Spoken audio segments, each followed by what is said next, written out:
Thank you, Ashley, for coming on and joining me on the show today. You are a novelist and nonfiction author, most recently of the book The Gray Lady Winked: How the New York Times Misreporting, Distortions, and Fabrications Radically Altered History. Really interesting book. Read it recently or read it a while ago, and then recently again, sort of flipped through, and certainly learned a lot. And I think a lot of people, anyone who read it, sort of learned something at least that they didn't know before, if not a whole different sort of worldview. But it's great to have you on the show. Looking forward to talking about the book. And before we get started, it'd be great if you could just sort of walk people through, your story, quite an interesting one, and we'll go from there. Yeah, thank you, Jake, for having me. My story is kind of a story of maybe something that a lot of your other guests share, which is searching and seeking and exploring. I always had that personality that, if you're like in a new place or like hiking and, you want to see what's around that next corner, and then you go around that corner and you're like, well, what's around the next corner after that? And that just, becomes an endless searching and seeking. So in my case, after I graduated from college, I went to Cornell University to study philosophy and the history and sociology of science. And that's not like that doesn't exactly put you on a career path. Like you're kind of like, well, now what? Aside from like, you've got all this quote unquote knowledge. I'm not necessarily sure to call it knowledge, but an ability to think in a certain way and write in a certain way. And by chance, I had an opportunity to go work for Internet Archive in San Francisco. That's the nonprofit organization that does the Wayback Machine. So the founder is this really brilliant, zany character named Brewster Kahle. He was a very early internet pioneer. Created something called WAIS, Wide Area Internet Search, and another one of his technologies was picked up by Amazon. It was incidentally called Alexa, and I believe that's where the product name Alexa came from. That. So I worked for him building this idea that he had, which is the internet bookmobile. And the idea was that we had enough technology, mobile technology, to pack it into a small minivan. We had it was a Ford Astro, I think, and you could go anywhere and create a book. It actually had a satellite dish mounted on the roof that would open up and connect to the web, download a book from the internet. And there was a printing machine, a cutter, a binder, cover maker, and within 10 minutes, you could actually make a book. So for Brewster, this was about being able to disseminate knowledge to far reaches of the globe. Like if you were in rural India, where he actually donated a few of these units, or Egypt, where I went, he sent me to donate it to the Library of Alexandria, you would be empowering people with knowledge. And that was really a cool idea and a great project. And when I went to Egypt, the airline that I was on really just completely bungled, like every step of the way. They did it. They just, as bad as you could imagine, they did it all. And they gave me a free ticket anywhere in the world to go as compensation. So after I came back, I spent a few more months back in San Francisco, where the archive is and the Internet Archive is. And then I was like, I've had enough. And I redeemed that ticket. I flew, I grew up sailing, and I found this job on a sort of a sailing listserv or message board online, that someone was looking for a deckhand to help him move his yacht, his small 39-foot Swedish sailing yacht, from Italy to Greece. So it would be, you work, he pays for room and board. So I took it, jumped on a plane, got there, went sailing for 2 months, worked on this boat. And it was really quite an odyssey. I mean, it wasn't by coincidence that, we're sailing around these islands. We were sailing close to Ithaca, the home of Odysseus. And you really feel like you're kind of like, it was like this passage of going back in time, back into ancient time, and rethinking your entire life. Like you grew up in America in the 20th and then 21st century, and you carry all those assumptions about what life is meant to be and how you're supposed to do things and what you're supposed to be in the world. And then you go back in time, and it also was a geographic, I wouldn't say regression, but for me, it was going back, because my family came from Europe, where they had lived as, Jewish people for many generations until the Holocaust, which sent them fleeing to Africa. I was born in South Africa. My parents immigrated from there to America, and then I just reversed the entire trend. And I found that it was a different mode of existence. I eventually made my way from Greece, where we ended up with the boat. I went to Israel because I had some friends here, and I just did not want to go back to San Francisco and all that stuff. So I went even farther back east, to the sort of seat of ancient civilization, and that is kind of where life began anew for me at the age of 22 or 23. And then there were some other incidents in there that kind of, you might have a plan and you might have a good framing for all the events that are taking place in your life, but then real hard life gets involved. In that case, my best friend from childhood, who was my roommate in college and who became my creative partner on various writing projects that we were doing, disappeared in Nicaragua. I didn't even know he was in Nicaragua. Just got a phone call from my parents saying, "Do you know where Jordan is?" And I said, "No, why would I?" And it turned out he had been gone and missing, and it launched an enormous countrywide search that involved the military there and the police and private military contractors from the US. And that really kind of shifted things once again for me into a different gear. So that's kind of my background, and always just involved with writing and the written word and literature and the power of ideas. That was always something that was just primary for me and primal for me. That was always just the most important thing in my life, often not for the better, sometimes for the better. And that's what really set me off on the path of trying to understand one of the most important purveyors of the written world in our lives, which is the New York Times newspaper. Great. Well, appreciate you sharing the story, and it's certainly a bit of a, it's not a usual one. You're going all over the place, doing all sorts of things. I thought it was interesting. You mentioned like when you were sailing, you sort of, obviously you're traveling back geographically, like you mentioned, your family coming from Europe, going to South Africa, and then to the US, and you're going from the US back to not South Africa, but Egypt, and then back onto Europe, and eventually all the way back to Israel. You sort of realize like a different mode of existence. There's like a bit of a timelessness on the boat. I'm curious if, before we dig into the New York Times type stuff in your book, The Gray Lady Winked, if there's anything sort of like from that 2-month journey that has really stuck with you in terms of just the way that you look at life and sort of live your life, that people who wouldn't have had that sort of unique experience might not really have the perspective to, to change by. Yeah, that's a great question. It's after I came to Israel, I started reading this, one of the most amazing books of the 20th century literature, which is Lawrence Durrell's Alexandria Quartet. It's four books, and that constitutes sort of a whole.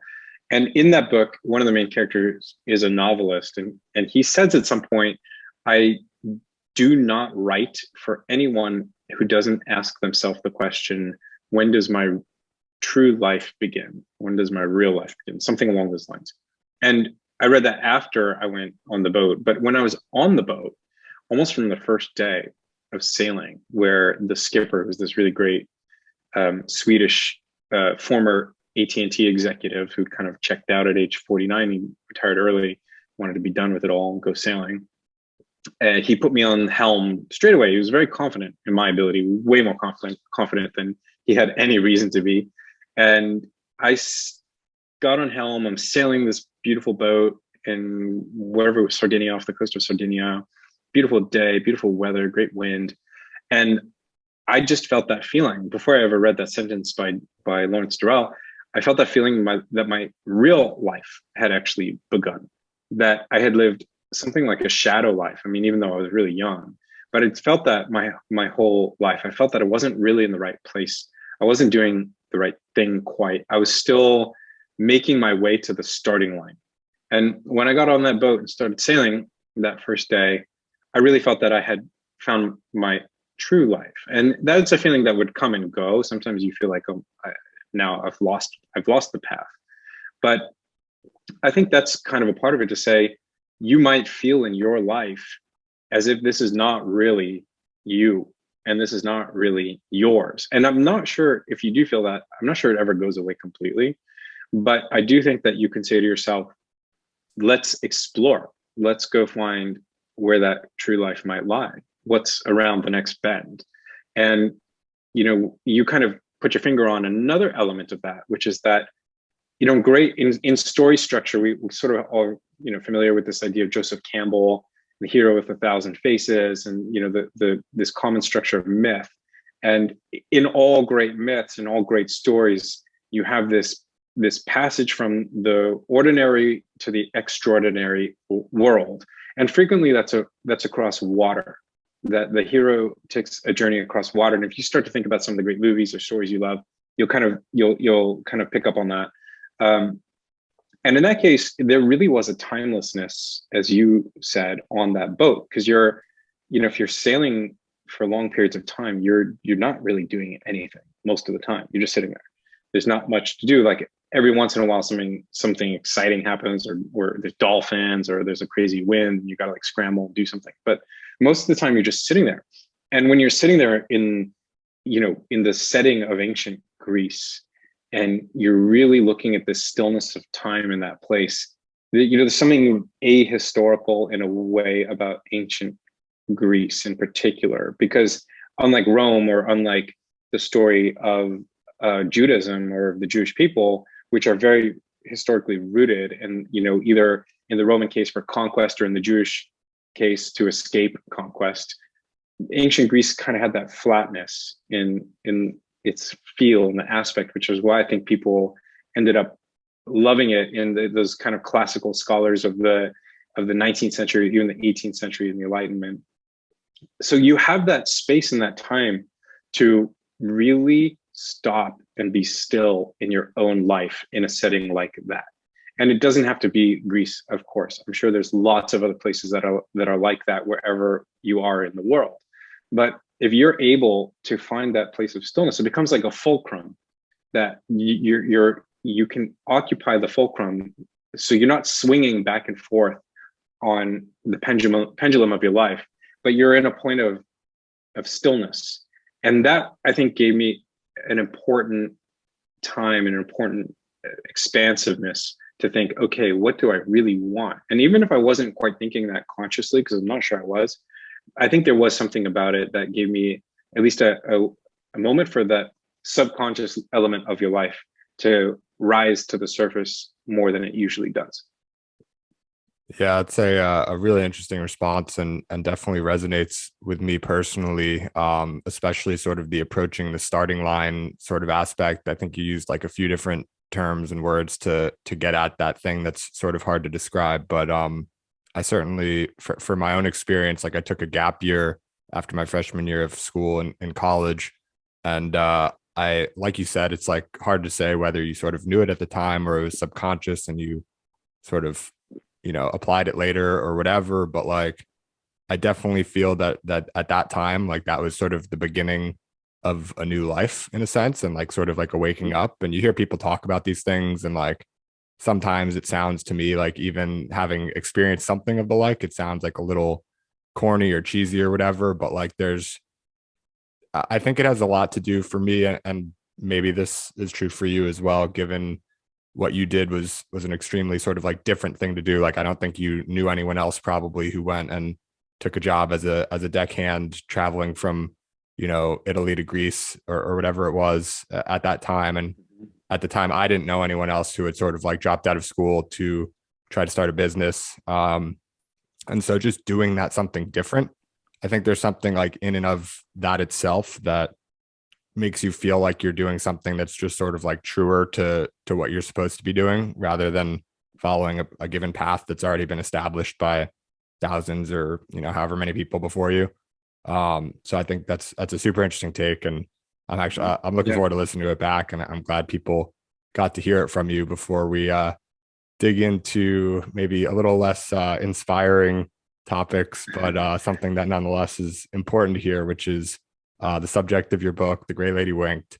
I want to spend a good deal of time here. There's basically no amount of time that could be spent that would be arguably justifiable for the sort of scale of influence of what we're about to talk about. But I think, correct me if I'm wrong, but your book basically set out at the very least to sort of uncover some just basically facts. I mean, not to say that you don't have like opinions in there maybe as well, but um, there's just certain events that transpired and news that was reported one way versus how it might have actually been that is not really, people don't really know how things went. One example that's pretty stark is the way that the New York Times basically put the Holocaust in the back pages of the paper, and it wasn't really covered nearly to the degree that something of such magnitude obviously should have been, and even at the time sort of obviously should have been. And there's countless examples that you go through the book, probably 10 or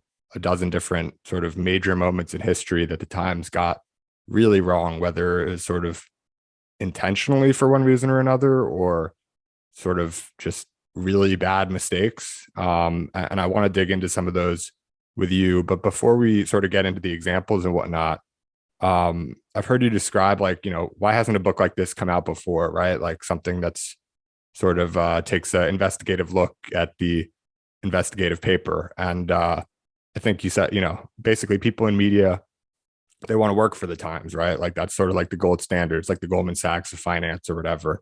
And so you wouldn't sort of write a hit piece on, not a hit piece like in a way that's unfair, but you wouldn't write anything critical basically about an organization that you might want to work for.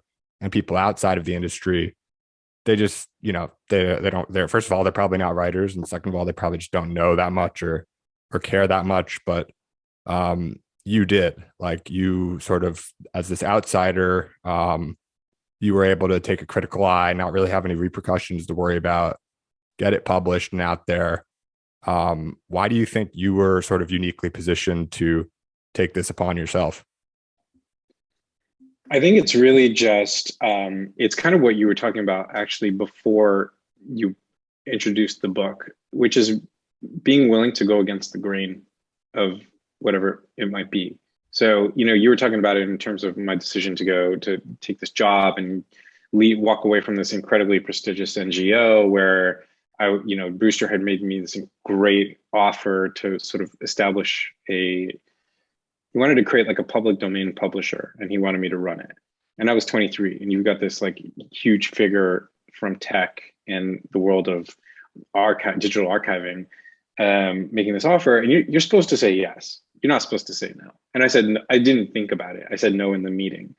And that was the theme there. It was like, you have to be willing to go against the grain of many things, not all things. Like, you don't want to just be a contrarian for the sake of it. But in this case, there actually were consequences for me. I was working in media. I've worked in media, in and around media for a long time, for the better part of 15 years. And I wrote the book just kind of from a place of a curiosity, that notion of wanting to see what's really there, what's around the next bend. If I pull on this thread long enough, where does it lead? And that's how I approached the research. But I also had a sense that something was amiss. Number one, when you have got a myth that is just too well told, you kind of know it's fiction, right? When it's the edges are too rounded and everything's too polished and everyone agrees about it all too nicely. And that is very much the case of the New York Times. It's the New York Times. It's the sterling reputation. It's the incredible journalists. It's the Pentagon Papers that they broke. It's all that stuff. And you got this crazy myth about this newspaper. And when you compare, if you have an opportunity to compare their reporting of something that may be a little bit removed from your own life with the reality that they're reporting on. In this case, I was able to see the reporting on Israel, and then I was in Israel, and I'm like, wait a second, this is not the same thing. Which is not to say that, there shouldn't be deep investigative reporting on this particular country. Of course there should. Or criticism, of course there should. But that's not what was going on in the New York Times, and still is not, by the way, with regard to Israel and many other places too. And that just got me, between those two things of wanting to explore, wanting to understand exactly what is going on behind the scenes. When you pull back the curtain of the great Wizard of Oz, what do you find? Is there a great wizard, or is there just like a guy pulling levers? And what I discovered is that there is actually a guy pulling levers, and that makes sense. We know that about the world. We know that big interests have big agendas because they really serve the people in control. This is like the huge lesson of analyzing all these different power structures that we've been doing for the last 20, 30 years or so, big pharma and big ag, and even big tech, and more recently, and big media. Now is the conversation that we're having about big media. So I started to just pull on those threads, and the first thread was, and this is what really got it all started, was that I was reading William Scherer's The Rise and Fall of the Third Reich, which is a great book of history about Nazi Germany. And he kind of mentions in a footnote that the New York Times' lead story on the day that hostilities broke out in Europe, which was September, I believe, August 31st, September 1st, 1939. So the events were on August 31st. The reporting, the day's paper came out September 1st, 1939.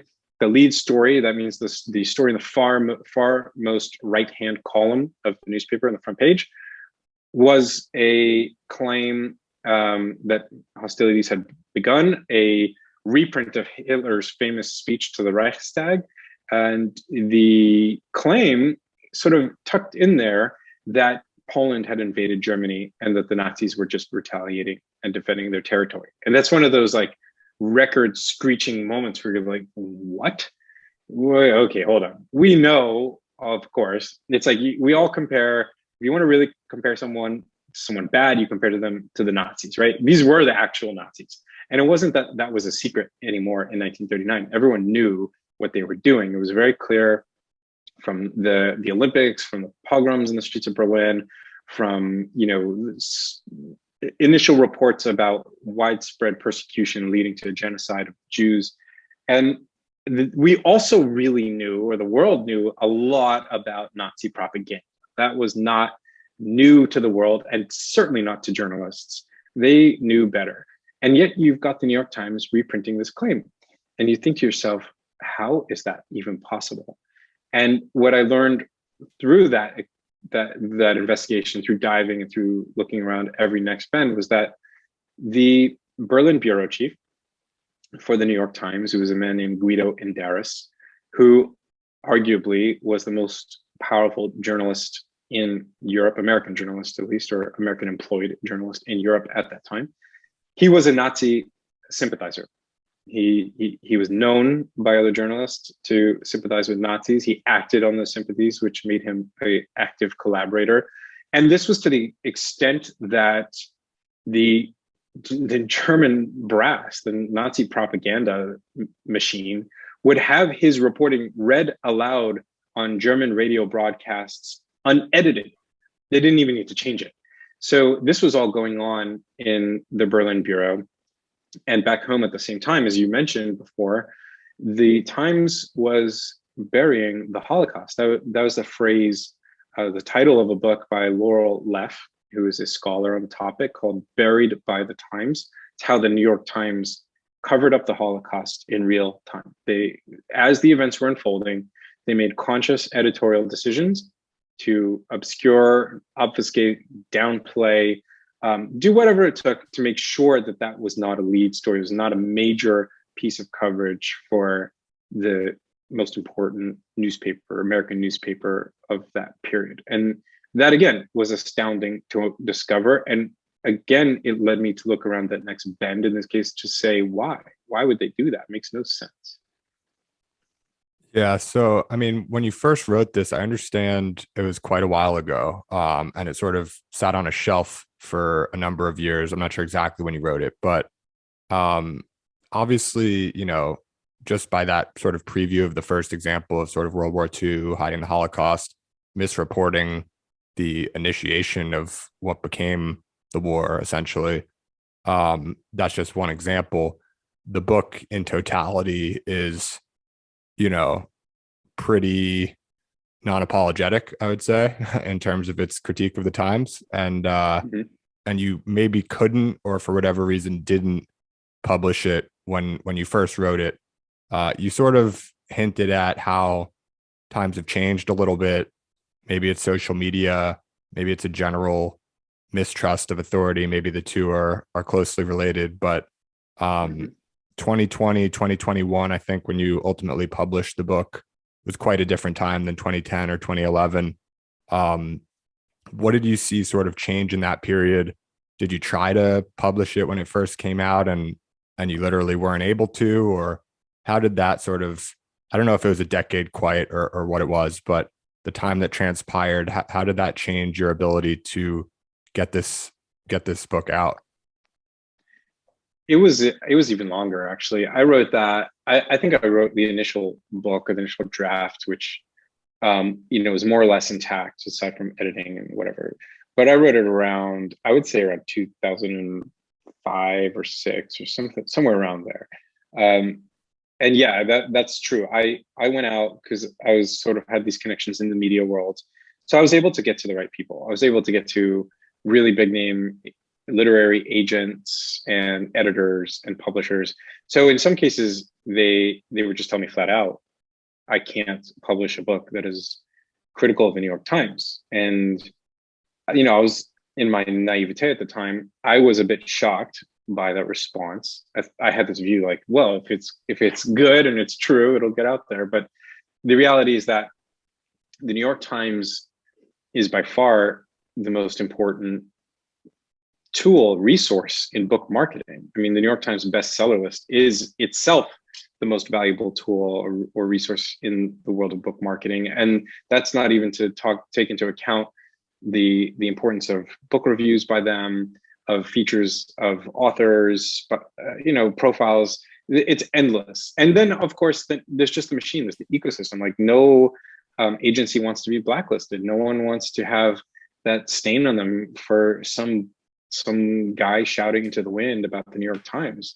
So what happened over those 15 years was that we all began to wake up to this question of the role media plays in our lives. I think it was a slow thing. It was an evolution. I don't know exactly what precipitated it. I think certainly the rise of the web and the blogosphere at that time, where you were able to have people commenting on the media without having to be in the media. So they didn't have to pass through the gates in order to get the message out. They could write freely, they could think freely, they could connect. And then you have this different attitude to what the media is. And that all really got catalyzed and sped up, I think, around the first Trump election, where we all start asking, okay, well, what is fake news? We're hearing this term thrown around a lot by Trump, by the other side. What is really going on there? And that interest in that question of how the media, it's not just that they have bias. There's something you hear a lot about is the word bias, and people say, well, what are we supposed to do? Like, I'm a human being. And it's like, it's a straw man argument. It's not a real argument because, yeah, bias is something we all have. And a journalist is a human being, and they're going to have bias, and that's okay. As long as they're trying, as long as they're doing their best to get to the truth, whatever it might be. And most cases, or many cases, when they're not trying to do that, it's because they're trying to serve an agenda. And that was the point. That's the big through line of this book. When you say, people always come to me about this book and say, well, in chapter 1, they're at bat for the Nazis. And in chapter 2, they are serving Stalin. And how can they be working both with the fascists and the communists? It doesn't make any sense. And what I say is that there is sort of a super agenda there, which is the New York Times itself.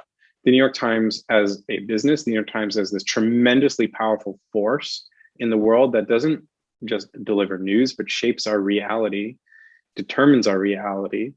And their overriding interest was to stay in that position as a dynasty, to be number one, to stay number one, to serve themselves, of course, financially. That's something that gets left out of these conversations about media, is the financial component, especially when you're talking about a newspaper that's effectively controlled by a relatively small family, which it still is today. That's the Sulzberger family.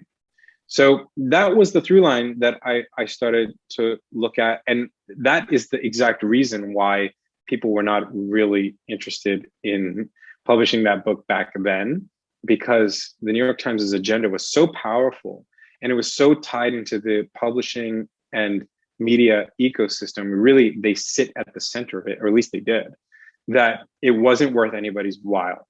And there wasn't that kind of interest that we have today in this topic.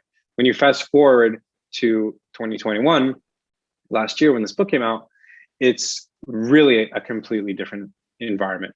We have disintermediated media, meaning we can just go and do our own thing and have the conversation that we need to have in an open and honest way, and trying to hew as close as we can to the truth and do our best collectively with one another.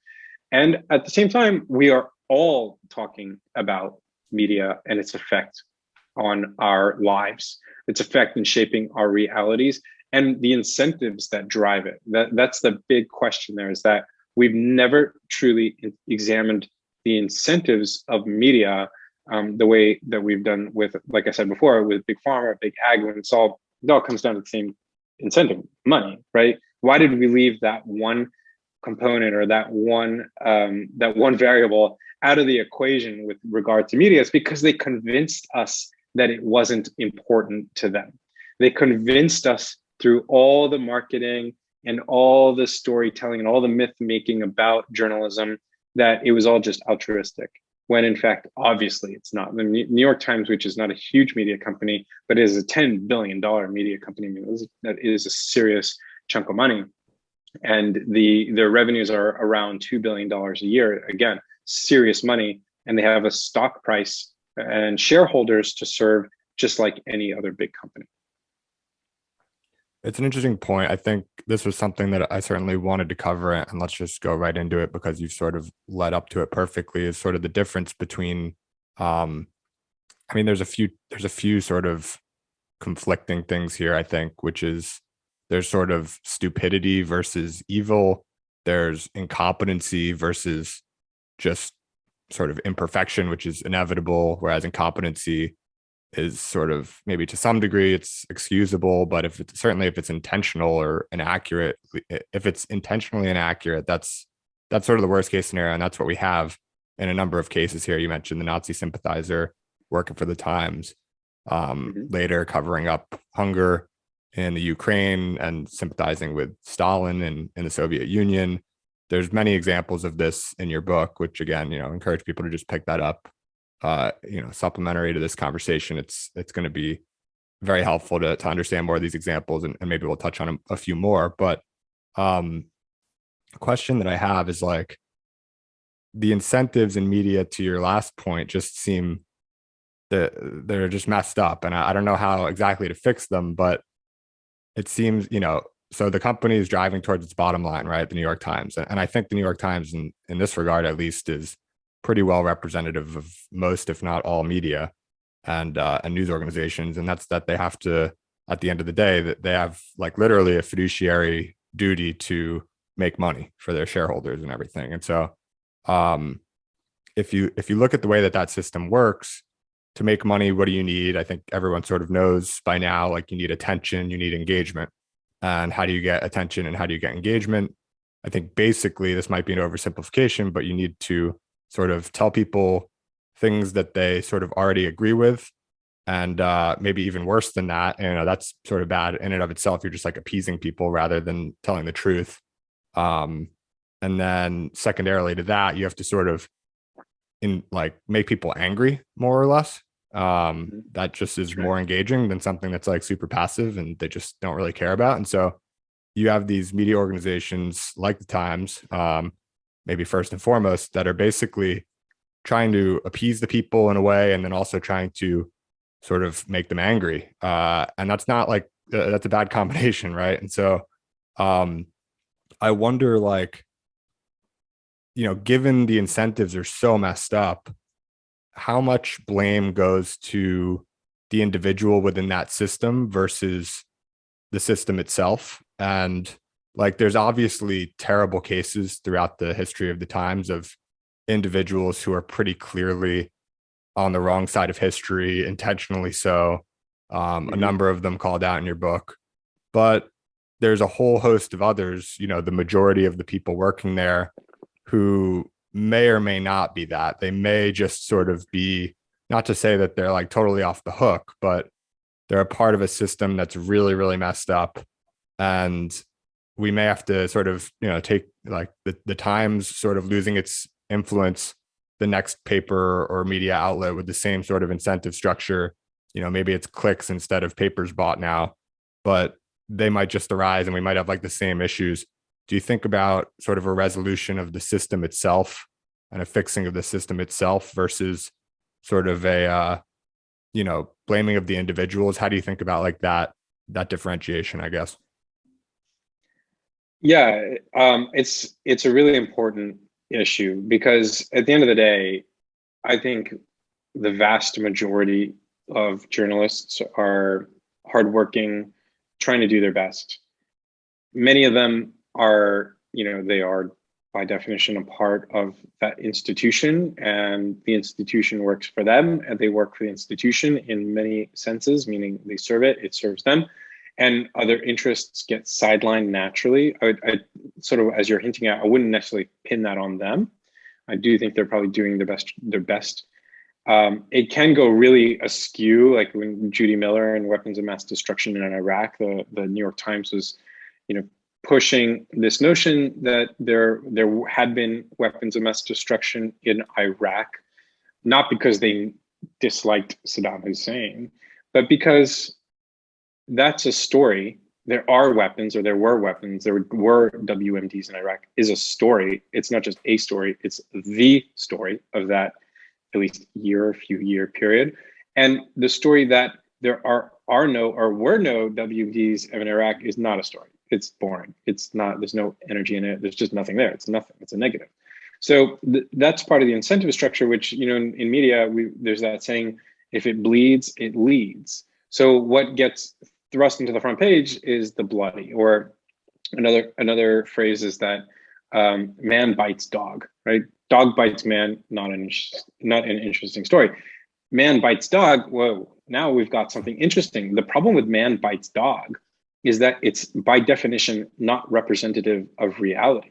It's like whenever you hear those like news reports about some famous marathon runner who at age 45 keels over from a heart attack, and you're like, you see, like running marathons is not really that great for you. It's like, no, it's the exception that proves the rule. Because if that were an obese smoker who died of a heart attack, he wouldn't make the news. But what it does is it gives you the impression that marathon runners actually do die of heart attacks just as often as the obese smoker does. So that's part of what you're pointing to, is that you're always fighting for attention. You're always fighting for eyeball minutes. The amount of minutes a pair of eyeballs is looking at that content. And that is something that is really tied to the advertising based model of media, which, and I would go much farther than that today to say that is the advertising based model of our current economic framework in the world, in the contemporary world. The attention economy, as a term we've all heard, that's what that's about. Attention is valuable because you can advertise, and there's this whole food chain of people who are monetizing your eyeballs being in a certain place at a certain time. I think the alternative to that, the paradigm shift, and which is one we're starting to see possibly, which is that, if you take the New York Times as an example of what's changing right now, which is that advertising is considered to be dead for media and for journalism because it is very hard to monetize an ad inventory that is essentially infinite. Like there's just so much advertising space on the internet because there's no natural limiter. And for a number of other reasons, including like the ease of committing fraud and various other factors. The switch that is happening is from that to subscribers, going to a model that we're seeing on Substack, which the New York Times and all the other big newspapers are also trying to fight to establish, that let's get someone to pay us $10 a month or $5 a month or $15 a month forever. They are pretty well aware of the freemium model of tech financing of paying for technology and building businesses in tech, the Gillette model of having recurring revenue month by month. What that's doing though, and this is sort of another, it's kind of added fuel to the flames, because if the New York Times, let's say, has 100 million monthly readers across all its various properties and through syndicated content, whatever, only a very, very small portion of those will actually be paying subscribers. So you end up weighting the content in the direction of that audience, because you, like you pointed out, you got to keep them fired up. You got to keep them motivated enough to continue to pay their $9.99 every single month for 30 years. And for them to believe that what they're reading is not just content, because there's content that is endlessly abundant online today. You have to make them believe that what they are doing is participating in something that's extremely important, in a social movement or an economic regeneration, something that is really tangible to them. And when you look at the New York Times, the 1619 Project, which is this huge initiative, editorial initiative that they've created, launched a couple of years ago, which essentially is trying to reframe American history from being rooted in liberty to being rooted in slavery. So 1619 is the year the first slaves arrived to the colonies, and the creators at the New York Times of the project say that is actually where America, that year was when America was born, in that act. And that sounds interesting. It doesn't hold up to scrutiny, as many historians have pointed out. But the real piece of it to understand is that the New York Times is willing to go and make all these errors and publish all these falsehoods related to the 1619 Project, even ones that their own fact checkers were telling them were false or inaccurate. But they're willing to continue with that whole project anyway and stand behind the falsehoods, because it is so important to their base. Because their base of 2 to 3% of people who are actually paying them subscription fees are motivated by that kind of ideological activism. It is really what gets them fired up, keeps them fired up, keeps that money flowing. So this is kind of what the media ironically has been accusing tech of doing, which is creating algorithms that are designed to polarize and to engineer behavior, meaning to continue to click and to share and to like, etc. But that is the media's model. That is their bread and butter. That's what they've been doing for a long, long time, which is continue to look at the stuff that catches your attention and then take some action, and continue to feed them stories that does that to a greater and greater extent. And in a way, this is where the great flaw of the subscription model lies, because you're going to be preaching to an increasingly smaller base and an increasingly more zealous base, rather than having an advertising-based model where sort of every pair of eyeballs is just as valuable as any other. So you're really trying to balance interests against each other, which is pretty healthy of an approach to take in media. So it's not entirely clear where it's going. I think that the one saving grace to this move towards subscription is that we are seeing this unbundling, what Balaji Srinivasan calls an unbundling of media, because you don't need 100 million people at the New York Times to be a success. You can be Barry Weiss, who was a New York Times writer for many years, who went off on her own and might have a tiny, minuscule fraction of that readership. But for her and her team, which are probably fairly small compared to the Times, that is more than enough.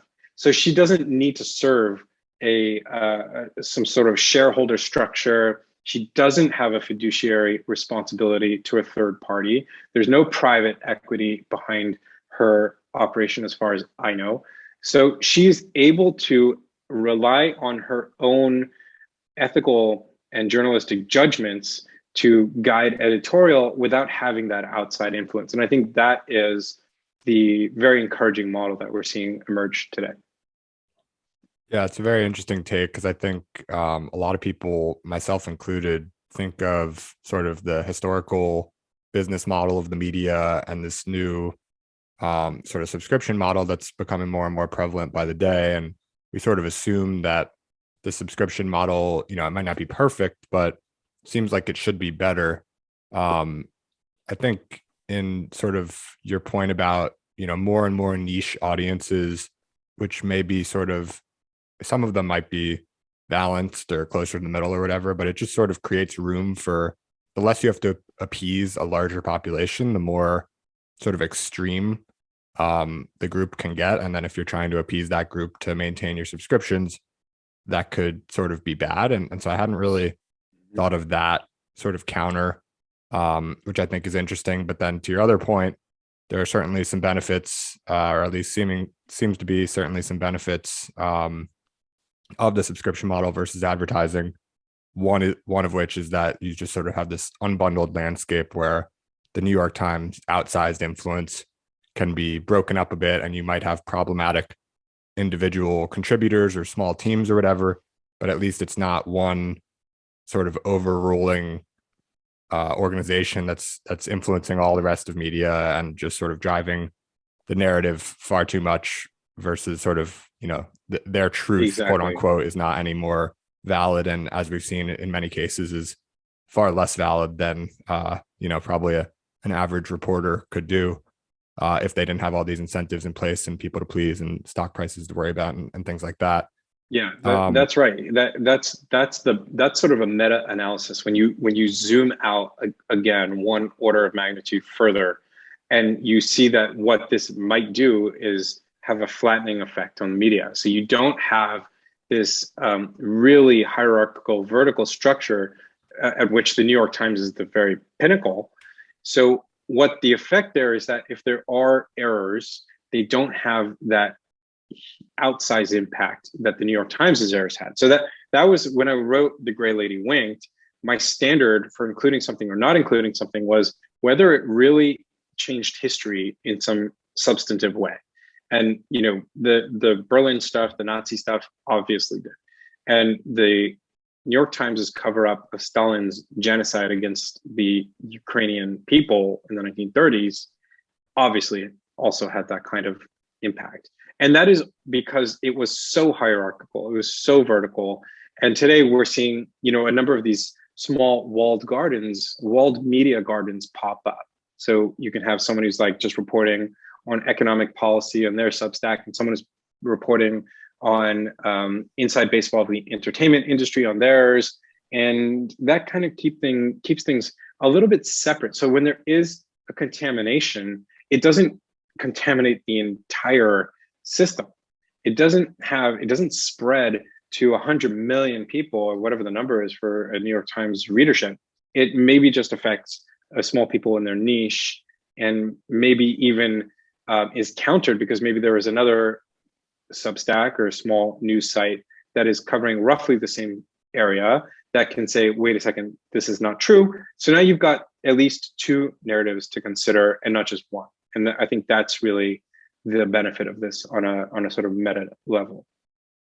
Yeah, no, I think that's a good perspective, and it'll be interesting to see how all of this plays out. I think we probably both agree it seems like the early stages of this change, and we can speculate and make arguments as to how things may work out better or worse and how things will develop generally. But time will tell, and so we'll see. But it seems like we're not in a great place right now in terms of how the state of the media. And obviously from your book, we haven't really been for a long time. And so there's certainly room to improve. And hopefully I think there's reasonable optimism that could happen. And of course it could not, but we'll have to wait and see. I think we're in a period of creative destruction right now in the media. I think that's what we're certainly seeing destruction. I mean, reputations and brands completely destroyed. I mean, the fact that you and I are having this conversation about the Times is sort of an effect of that. So I think it's maybe clearing the ground a bit for new growth. When you say creative destruction, what do you mean by, like, I sort of get from your description after the fact what you're talking about, but why call it creative destruction? Creative destruction, I think originated, I don't know maybe the exact origin, but I first encountered it from the economist Joseph Schumpeter, the Austrian economist Joseph Schumpeter, which is, he talks about the economic cycles where, preceding a major period of innovation, you have a big period of destruction of the previous framework, the previous paradigm. So, prior to the internet, you might have had, shuttering of malls, or maybe part and parcel to the rise of internet online, of digital retail, is that, that you've got this mass destruction of brick and mortar retail. Or in media, you have to have the destruction of the classified section of the newspaper, which drove huge amount of revenue for newspapers, by Craigslist. So Craigslist goes in and overnight basically destroys the classified section, and media is suddenly left without this mainstay of their revenue stream, revenue mix. So they now have to innovate to find other ways to replace that revenue, and that might be in new forms of media, new approaches. I was just reading in a new publication actually called Puck about the New York Times, and these guys are reporting that, it used to be that the chief editors, the executive editor of the New York Times, was the most important person in the company, and that is no longer the case. Now the most important person is the CEO of the New York Times company, because she is creating a lot of new channels for media, and new channels for revenue, new revenue streams. So that was partly caused by the destruction of the classified section, partly destroyed by traditional subscription models for the newspaper, and it creates a new wave of innovation. And I think, across the media, and probably in other industries, but certainly the media more than any, because it is so tied to attention, which is where the internet competes. This current destruction of reputations, of trust and credibility among public, will, I think, likely lead to the next version of whatever this becomes. Right. And so I know we're coming up on time, but there's one more point, key point, I think that I want to touch on, and maybe we'll wrap it up there. Maybe we'll keep going a little bit, but I think you've touched on sort of the hypocrisy of the times you mentioned earlier. They go after tech companies for basically the exact business model that they're implementing, of sort of enraging people and serving them biased news and things like this, fake news in some cases. And they're going after tech for doing that, but they're doing it themselves. They go after tech companies for not being diverse enough, and they're actually less diverse, quantitatively. There's charts out there, I'd have to pull it up or whatever, but they're less diverse than all the leading tech companies, and actually New York Times versus most media companies as well, I think, which is just like crazy, the amount of sort of the amount of reporting they do on like racism and things like this. And they're like, it's like all white guys over there, or white girls. They've never ever had a non-white male publisher. Never. In 120 years of the current ownership, it's always the publishers who's actually, we could talk about the CEO or the editor being more important than the other. The actual most important person is the publisher, and it's only ever been a white man. Well, and this is the point I actually wanted to get to, is not the publisher or the CEO, but actually the ownership, which to me is the most egregious point, that, it's been run in the family through the Sulzbergers, or Sulzberger-Ox, I think it used to be, just father to son-in-law to son, whatever it's been, for like, I don't know, 5 or 6 generations or whatever it's been since inception, basically.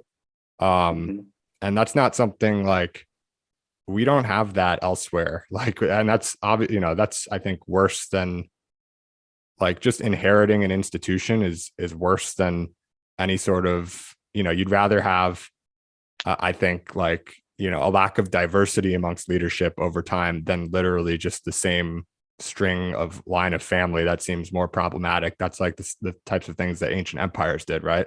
And like, it's not like we passed the presidency from Trump to Trump Jr. And I think some people are certainly probably happy about that. You have instances of the Bushes and things like that, but that's not, you don't just hand it down. And similarly with companies, it's not like Amazon was just handed down from Bezos to Bezos Jr., right? I don't think Zuckerberg is going to hand it down to Zuckerberg Jr. That's just not really, that's not how things go. And it's, I think, for obvious reasons. And yet the Times has operated that way for hundreds of years. What's like the story behind that? And, how is that not more critically assessed? And I don't know, it just, that was one of the more interesting learnings from your book. It wasn't for me, it wasn't like an individual instance, of which there are obviously many that were quite troublesome and disturbing, but just the actual ownership and background of the Times was extremely surprising. Yeah, as you said, the Times has been owned by this family, the Sulzbergers, or controlled at least by them. They have a sort of a two-tier stock structure that gives them control of the paper. And the publisher that I was referring to, that is the scion, the heir who occupies that role at the time. So it's currently A.G. Sulzberger, and his father was named, I think his first name is actually Arthur, and his father was called Arthur, and I believe his father was actually also called Arthur Sulzberger, and his father was called Arthur Sulzberger. So there's just like this line of Arthur Sulzbergers. It's like Mr. Smith in the Matrix. They just pop up, and another white, powerful, exceedingly wealthy man running that operation and being in that seat of power, much like a monarchy, or in a literal sense, a patriarchy. I mean, it is most likely the oldest and most powerful patriarchy in America that's still operative today, that's still impactful today. And that is what ties all this together, is when we're talking earlier about the agenda that's being served, that is the agenda being served. All this other stuff we might talk about regarding ideology, yes, it's important because it has a terrible effect. That's not the incentive. That's not the goal. The goal for them is to maintain that power structure that serves this tiny little elite. And that it's a very interesting concept. Adam Bellow, who's a great conservative book editor, is a great book editor of any stripe. He wrote a book called I think he was called In Praise of Nepotism, all about dynasties. And you really see how powerful these dynasties are, because their primary goal in wielding their tremendous power is maintaining that power, maintaining the prestige, maintaining all that wealth. And when you're focused on that one goal, you can actually get it done, because you're not saying, okay, we're going to take all this money and create some sort of social revolution, which is a huge thing to accomplish. They're just saying, this is a relatively moderate goal. Let's just keep ourselves in power, and whatever it takes. And that to me is a key phrase, whatever it takes, at any cost, at the cost of having a Nazi collaborator running our Berlin bureau in the 1930s, at the cost of covering up the greatest genocide, or the most terrible genocide of the 20th century. That's a cost they were willing to assume. At the cost of helping Fidel Castro rise to become the dictator of Cuba. That was a cost they're easily willing to accept and assume. And same with the 1619 Project, to distort American history beyond all recognition and feed this to the population. That is a cost they will happily assume, as they very much are. So I think that's really the key element here. When you start to understand who's winning, who wins, who does this all benefit? And when we start to look a little more skeptically, and we put aside the conversations about chemtrails or whatever, it doesn't have to be conspiratorial. This is just human nature. This is just people who have it really good and want it to stay that good. And the worst thing that possibly can happen to them is that it gets less good, that they lose what they already have. For the rest of us, it's more about how can we improve? How can we give our children a better life than we had? For them, it's the opposite. It's that just make sure it's not worse than this, because this is pretty much great. And it's something you can see it in the HBO show Succession. I mean, that's like a perfect illustration of all this stuff. Is that you've got this very small power structure at the very top, calling the shots, and it's not about truth, and it's not about ideology, and it's not about really politics even. I mean, those are there, and they occupy the part of the field that they happen to occupy, in Succession's case on the right, in the New York Times' case on the left. But it's really about the power and the money and the prestige, and doing anything it takes to stay there. Yeah, and I think it's that sort of messed up structure that leads to you think, how could they have put the Holocaust in the back pages as like filler in the paper. And the answer, I think the shortest answer, maybe oversimplified, is it wouldn't have been good for the bottom line to have it on the front page every day. And Yeah, but in that case, I know how that might sound a little like incongruous. Like, what's the connection? The connection for them was very simple. They were a Jewish family in the 1930s in New York. There was a huge spike of anti-Semitism across America, including in New York at the time. For them to be seen in their minds as a Jewish newspaper would damage the business. It would make them look less serious. It would make them look too Jewish in their minds. And when you're reporting on, the biggest Jewish story of the last few hundred years, that was for them just a risk. So they just decided not to take the risk and put it in the back of the paper. And when you have a story about 700,000 Jews being murdered in Europe, and you give it 2 inches of column space, and on the front page is a story about a single man in Iceland being killed, something is off. And that's exactly what was happening with that particular story. Yeah, thank you for clarifying that actually and connecting that, because I brought it up. It was sort of something, the connection was something that was sort of implied I'd learned in reading your book, and but that's not at all obvious. I realize now how the bottom line would have been affected and what their concerns were. So appreciate the clarification there. Sure. Last question, and then we can wrap things up. I know we're going a little bit over, so appreciate the extra time. But your book is very much focused on the New York Times. We talked a bit about earlier how, the media overall, ad-based media shifting to subscription-based. It's, a problem in part with the media model. When you think about your book, like, I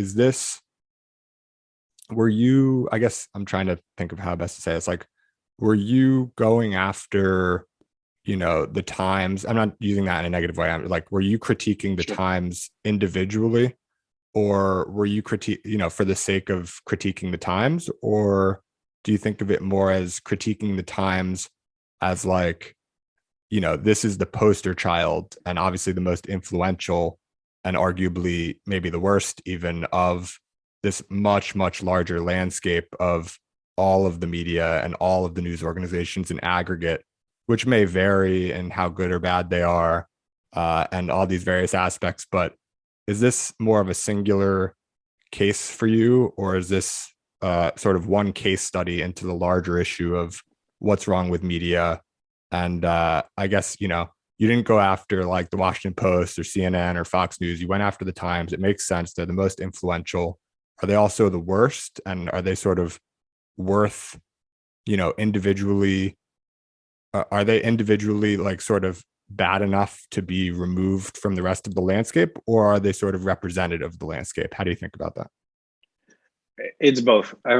On the one hand, they are definitely worse. I mean, you could look, and I do this in the book. Like, I wanted to make sure that people had a side by side view of the New York Times with other reporting from American newspapers. So when the New York Times was gushing about the Munich Accords being like this great freshening breeze, or whatever the weird language they used, the Washington Post reporter, or I think it was William Shire himself, actually was saying this is a disaster. Writing this accord with Hitler, with this evil incarnate, was not going to prevent war. It was going to hasten war, and that's how they reported it. And the same thing with the Berlin Olympics. The New York Times is just celebrating this as this great event for global brotherhood, or whatever terminology. And the Washington Post was saying this was a devastating piece of propaganda that has done more damage than we can possibly understand. So the New York Times was doing stuff that was far worse, and doing it for far longer than almost anybody out there. When you look at, CNN only popped up in, I think, the 80s or so. And even though the Washington Post has been around a long time, they weren't covering up the Holocaust. They didn't have a Nazi running their Berlin bureau. They didn't play a role in Fidel Castro's rise to the dictator of Cuba, or meddling in the Vietnam War, in a way that probably led to that war being continued for many more years. All this stuff, which is really crazy. And the New York Times was doing it, and the rest of the media was not. And that's partly because they have so much power. I mean, when you look at the number of Pulitzer prizes they won, it's just about almost double their next closest competitor, which is the Washington Post. They're just head and shoulder above in terms of stature and power and influence. But on the other hand, as I began to bring this book into the world, I began to understand that it very much is representative of the media, and maybe the media has taken a cue from them, or maybe that's just the nature of the beast. But I think it's a good lens to look through, a prism to understand the rest of the media, looking through the lens of the times, because you then do understand how bad it can be.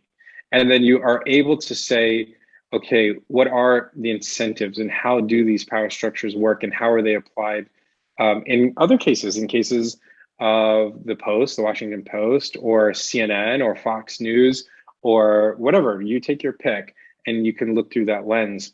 And what we see is that, yes, profit and attention and the need to keep people engaged and fired up, this all affects what we believe to be reality. That's the deeper underlying point. So if you start to think that way about the media, you can start to have a better sense of what you're consuming day by day, and also where this is all going.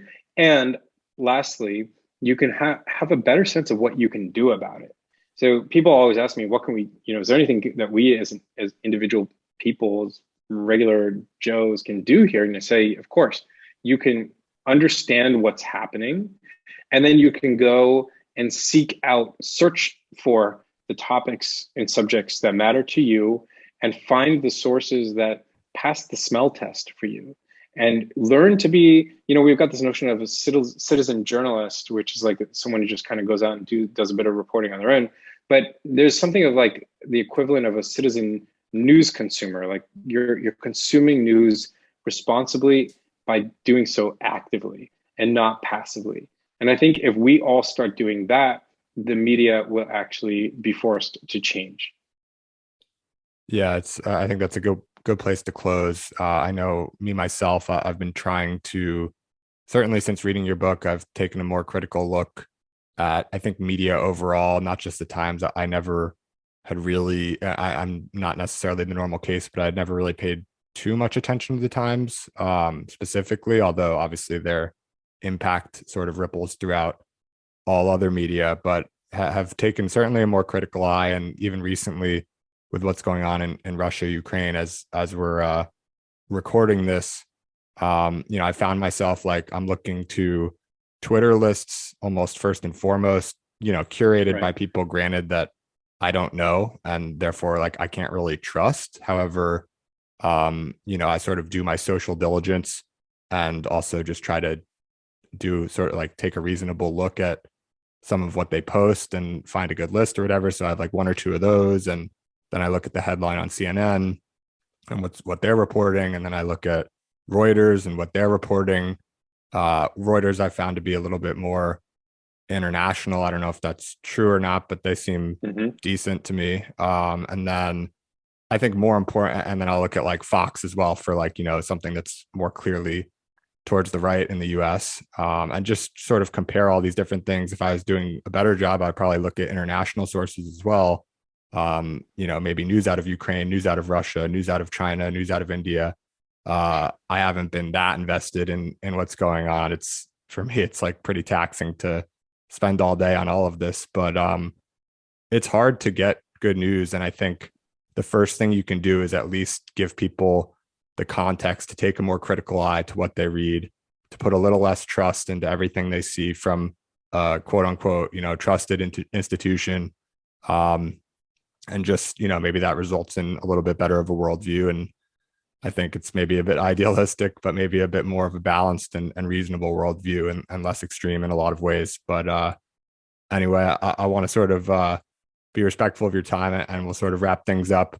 But I would certainly encourage people to go out and get the book, The Gray Lady Winked. It goes deeper into a lot of examples that we've touched on here, but not really, there's a difference between a podcast in an hour and a book that you read in several. And so I think it's well worth the read.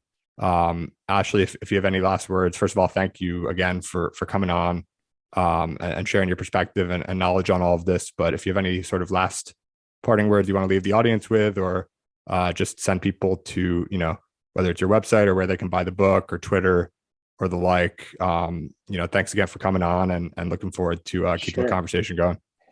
Yeah, thank you. It's been really interesting for me. I think Twitter is a great starting point. I'm pretty active, and whenever I have new reporting or new insights, it goes there. So, and some of the reporting I've actually, or at least some of the idea stuff, I just go straight to Twitter. So I'm on Twitter, Ashley, ASHLEY, Rindsberg, RINDSBERG as my handles, all together, no spacing. And then the book, if you're interested, you can just go Google The Gray Lady Winked, and that's gray with an A, or not an E, which is the American spelling, or thegrayladywink.com.